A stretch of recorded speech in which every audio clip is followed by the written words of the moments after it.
You're listening to Systemic Error Podcast. The failure was designed. Ex-Rubio voter wonders if he can still trust Trump's newest right-hand man, based on an article by Alex Henderson. Rubio is not a reformer, he is the laundered face of Trumpism. Power lives with the boss. Donald Trump did not come back to the White House and build a government of independent operators. He packed it with loyalists, then placed Marco Rubio in one of the few jobs that can still claim institutional gravity, Secretary of State, plus acting National Security Advisor. That is not a decorative assignment. It is proximity to state power at the highest level, inside an administration built around obedience. The problem is not ambition. The source text treats Rubio as a possible 2028 contender, which is exactly why he matters. He is not being judged as a policy thinker or a diplomatic adult. He is being assessed as a survivable Republican, someone who can stand close to Trump now and perhaps claim a cleaner brand later. That is not rehabilitation. It is political laundering.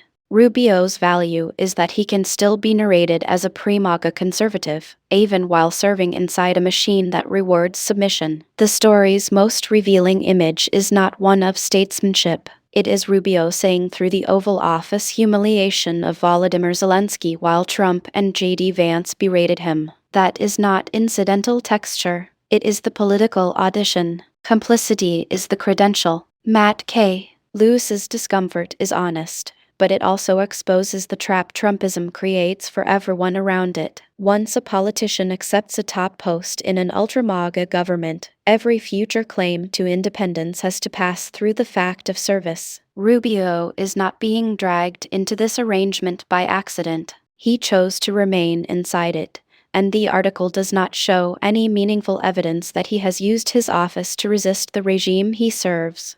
That matters because power does not only belong to the man issuing the orders, it also belongs to the officials who keep the apparatus functioning while telling themselves they are moderating it from within. That story is old and it is usually false.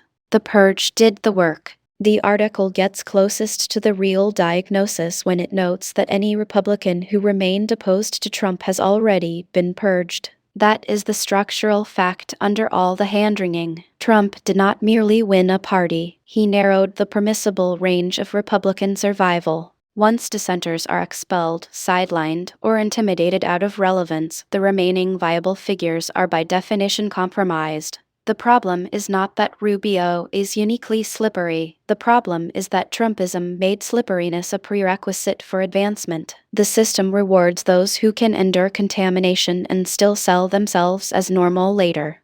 The misdirection game. The article asks whether Rubio is compassionate conservative, populist nationalist, or chameleon. That is the wrong battlefield if the goal is accountability. Personality quizzes are how Washington evades structural judgment. The issue is not whether Rubio has a real self hidden somewhere under the performance.